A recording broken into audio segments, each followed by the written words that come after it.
तो हेलो दोस्तों, आपका स्वागत है। चलिए बताइए कैसे आप लोग। उम्मीद करते हैं आप लोग अच्छे होंगे, मस्त होंगे, सब पढ़ने में व्यस्त होंगे। चलिए, तो हमने आज स्टार्ट किया था 1.3 के प्रश्न, जो कि पहला दूसरा तीसरा चौथा सबको उड़ा दिए थे। जितना पीछे पहला से चौथा था सबको बना दिए थे, ठीक है। तो आज हम पांचवा बनाएंगे, जो पांचवा में लगभग 7 प्रश्न है, टोटल 7 प्रश्न है। जो देखिए जितना बनता है, फिर पार्ट बाई पार्ट बनाएंगे, ताकि दिखने में अति सॉरी बनाने में दिक्कत ना हो, हमको भी दिक्कत ना हो। चलो तो स्टार्ट करते हैं। पांचवा के पहला प्रश्न कहता है कि सिद्ध करें कि 6 प्लस रूट 2 एक अपरिमेय संख्या है। ये सबसे आसान है। इसको अगर कोई कहे कि बाप रे 6 प्लस रूट 2 कैसे बनाए सर, हमको से नहीं बनाए, सबसे आसान यही प्रश्न है। 6 प्लस रूट 2 एक क्या अपरिमेय संख्या? तो हाँ, अपरिमेय संख्या। तो कैसे सिद्ध करके दिखाना है, तो चलिए आज ही सिद्ध कर देते हैं। तो लिखना है सोल्व। सबसे पहले हमने बताया था कि कुछ भी नहीं कीजिए, इसको सबसे पहले क्या करें कि जो उल्ट विपरीत मान लेते हैं। विपरीत मानते हैं कैसे? तो लिखेंगे माना कि 6 प्लस रूट 2 एक अपरिमेय है। तो क्या मान लेंगे कुछ देर के लिए? परिमेय संख्या है, परिमेय संख्या है। चलिए हमने मान लिया। चलिए जब मान लेते हैं तो 6 प्लस रूट 2 बराबर पी बट्टा क्यू कर सकते हैं, क्योंकि परिमेय संख्या पी बट्टा क्यू के रूप में होता है। चलिए उसके बाद हम लिखे थे कि पी एवं क्यू जो पी एवं क्यू दो, यहाँ लिखते हैं इसे, जहां पी एवं क्यू दो पूर्णांक है। चलिए और क्यू नॉट इक्वल टू 0, बस इतना आप लिख देते हैं। इतना लिखे, उसके बाद क्या करते हैं देखिए। अब हम क्या करते हैं कि इस साइड इसको 6 की इस साइड भेजते हैं, तो रूट 2 बच जाएगा। अब पी बटा क्यू, देखिए इधर प्लस में इधर आके माइनस में जाएगा, कोई दिक्कत? चलिए बताइए, अगर 6 प्लस रूट 2 बराबर पी बटा क्यू है, तो 6 का इसको इस साइड भेजेंगे, बाया पक्ष में तो दाया साइड भेजेंगे। तो याद रखने कि समीकरण के अगर बाया पक्ष दाया पक्ष इधर उधर होता है तो प्लस से माइनस हो जाता है। देखो अगर प्लस में है फिर आके माइनस में हो जाएगा, तो माइनस हो गया। चलिए अब क्या हम करते हैं कि कुछ यहाँ पर रूट 2 बराबर, इसमें क्यू क्या लेते हैं? एलसीएम लेते हैं, ठीक है। तो भिन्न के घटाव करते थे, एलसीएम लेते कितना? 6 क्यू हो जाएगा, हो जाएगा कि नहीं? इसको मानते हैं समीकरण फर्स्ट। समीकरण फर्स्ट बन गया, और क्या बन गया? कैसे सर? देखिए अब हम देख रहे हैं कि समीकरण 1 में अगर इस साइड देखेंगे और इस साइड, तो इस साइड देख रहे हैं कि रूट 2 है। क्या है? रूट 2, और रूट 2 एक अपरिमेय संख्या होता है। अब p माइनस 6 क्यू बटा क्यू जो है परिमेय संख्या। कैसे? p बटा क्यू के रूप में, ठीक है, p बटा क्यू के रूप में। तो कहेंगे कि रूट 2 बटा, तो एक लिख सकते हैं p बटा क्यू। तो ये नहीं, रूट 2 एक अपरिमेय संख्या है। देख रहे हैं कि दाएं पक्ष में परिमेय संख्या, बस लिख दीजिए। यहाँ पर कुछ नहीं करा, सबसे हल्का यही था। लिखिए समीकरण 1 से स्पष्ट स्पष्ट होता है कि, लिख रहा है कि समीकरण 1 से स्पष्ट होता है कि बाया पक्ष यानी रूट 2, बाया पक्ष यानी रूट 2 एक अपरिमेय संख्या। क्या है भाई? तो अपरिमेय संख्या, अपरिमेय संख्या है। और लिखना है और क्या कि दाया पक्ष क्या भाई? तो दाया पक्ष 6 माइनस 6 क्यू बटा क्यू है, ठीक है। एक परिमेय संख्या है। चलिए इतना लिख दीजिए। अब एक और बात बताया था कि कभी भी परिमेय संख्या बराबर अपरिमेय संख्या कभी नहीं होगा। परिमेय संख्या बराबर परिमेय संख्या हो सकता है, अपरिमेय संख्या बराबर अपरिमेय संख्या हो सकता है, लेकिन अपरिमेय संख्या बराबर परिमेय संख्या नहीं हो सकता। परिमेय संख्या बराबर अपरिमेय संख्या असंभव है। तो लिखेंगे चूंकि, यहाँ पे नीचे से दिखाई दे रहा है। चलिए एक स्टेप आगे, चूंकि लिखिए, चूंकि इस साइड के अपरिमेय संख्या, तो लिखेंगे चूंकि अपरिमेय संख्या नॉट इक्वल टू परिमेय संख्या, यानी अपरिमेय संख्या बराबर नहीं हो सकता है नहीं। एक साइड है परिमेय संख्या, एक साइड परिमेय संख्या, ठीक है, नहीं हो सकता। इतना लिख दिया। उसके बाद लिखेंगे कि नीचे से दिखाई दे रहा, चलिए एक स्टेप आउट दिखाई दे रहा, लिखेंगे अतः हमारी मानना गलत है। क्या भाई? तो गलत है। क्या गलत है? कि इतना एक हम परिमेय संख्या माने थे, हमारी मानना गलत है। इसलिए नीचे लिखेंगे, नीचे यहाँ लिख देते हैं, इसलिए 6 प्लस रूट 2 एक क्या चीज हो गया?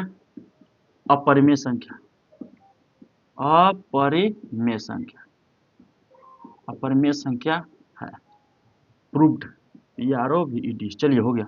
सबसे आसान ही था, हमको सबसे आसान ही लगता है बनाने में, क्योंकि एकदम शॉर्ट में है, कुछ नहीं करना। सबसे पहले मान लेना कि एक परिमेय संख्या है, अब मान के बस पी क्यू ग्रुप ने 6 की साइड भगा देंगे, तो माइनस में आ जाएगा। देख रहे हैं कि एलसीएम ले लिए, तो समीकरण 1 मान लो। देख रहे हैं कि क्या चीज √2 है अपरिमेय संख्या, परिमेय संख्या, तो ये गलत हो सकता है कि एक अपरिमेय संख्या अपरिमेय संख्या बराबर नहीं हो सकता है, दोनों एक साथ होगा तो होगा।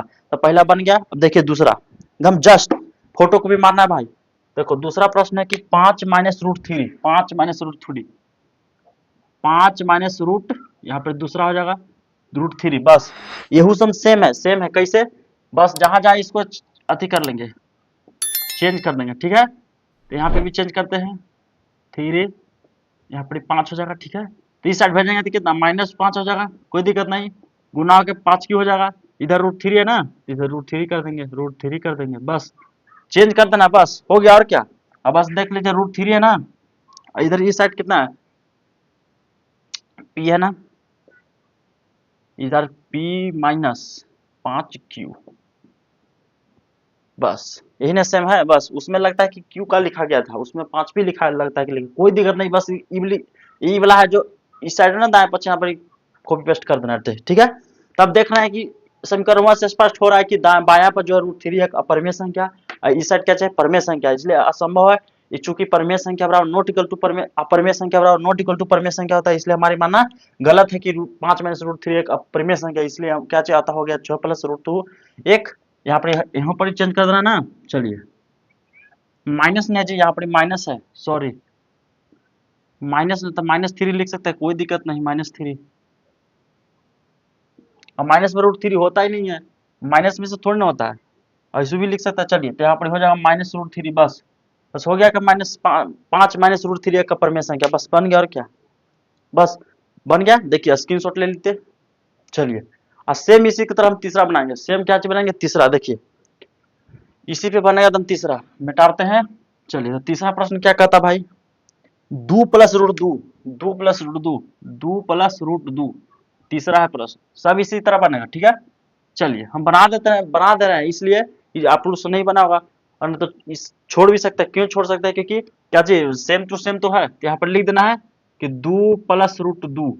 चलिए तो दो साइड उस साइड भेजेंगे 2 को, तो हो जाएगा प्लस माइनस, यहाँ पे √2 हो जाएगा, और यहाँ पे भी √2 हो जाएगा, और यहाँ पे 2q हो जाएगा। अब समीकरण, अब देखें कि इस साइड क्या चाहिए, बाया में √2 हो जाएगा, और इस साइड देखिए p - 2q हो जाएगा बटा q, बस हो गया और क्या। यहाँ पे लिख देना है 2 प्लस √2, क्योंकि इतना हल्का बता रहे हैं, एकदम हल्का है तो इसलिए बता रहे हैं, थोड़ी बता रहे हैं, थोड़ा ना भारी है। चलिए सिद्ध कर रहे हैं कि 2 प्लस √2 एक परिमेय संख्या, पहले सबसे पहले यहाँ पर नहीं लिखे क्या, माना कि 2 प्लस √2 एक क्या चीज है, एक परिमेय संख्या, सबसे पहले परिमेय संख्या मान लो भाई, मान लिया, हाँ तो मान लिया, तो 2 प्लस √2 बराबर p बटा q कर दो, जहाँ p और q दो पूर्णांक है, q नॉट इक्वल टू 0 हो गया।